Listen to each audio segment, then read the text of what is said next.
A supergun, being trialed by the U.S. military, has successfully fired an artillery shell to hit a precise target at a distance of more than 43 miles (70 kilometers) away, breaking the record for the longest precision-guided cannon shot in history. The Extended Range Cannon Artillery System was tested at a firing range in Arizona. The weapon has now achieved its designed range, following a successful shot over a distance of 40 miles (65 kilometers) back in the March of this year. The supergun was developed with the aim of being able to shell enemy positions from a safe distance, well beyond the range of any potential retaliatory strikes.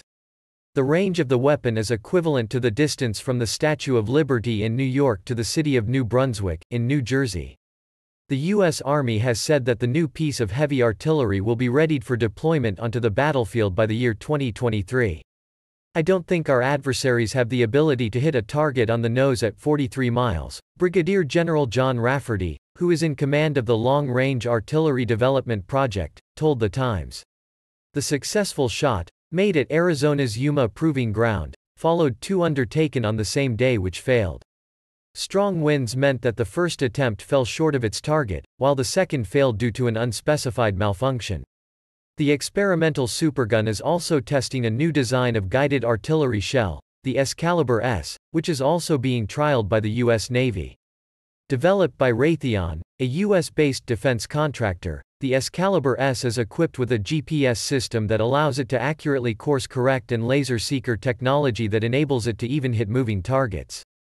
According to the U.S. military, a key challenge in the development of the extended-range cannon artillery system has been in ensuring that the shells it fires can survive the intense pressure of their launch without damaging the guidance systems. The extended-range cannon artillery system now joins a pantheon of historical superguns that date back as far as World War I. The longest-range gun ever built was the German Paris-Geschütz, or Paris gun, so named for its use in shelling the City of Lights from March–August 1918, which could propel a 234 pounds (106 kilograms) shell a distance of 81 miles (130 kilometers) in 3 minutes. While the Paris gun's range exceeded that of the new U.S. artillery weapon, its accuracy was relatively poor, meaning that it required a target the size of a city in order to be considered effective. Nevertheless, the German forces viewed the weapon as a success, at least in how it met its goal to attack the morale of the Parisians, who were initially unclear where the shells were coming from, and suspected attack from a high-altitude Zeppelin.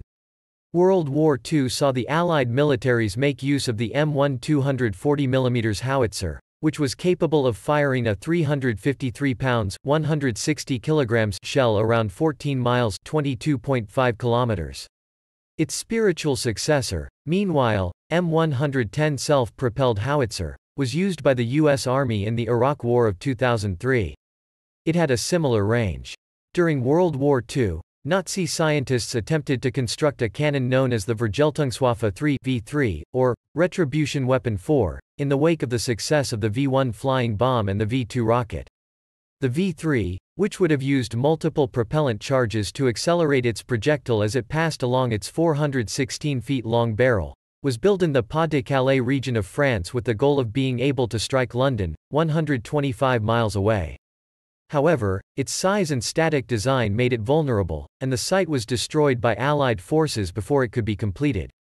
The biggest supergun ever conceived, however, dubbed Big Babylon, was commissioned by the Iraqi President Saddam Hussein in 1988. It was based on the research of the Canadian artillery expert Gerald Bull, who had hoped to build a gun capable of economically launching satellites into orbit. Work on the project was abandoned in 1990 after Mr. Bull was assassinated outside of his home in Brussels, Belgium, on March 22.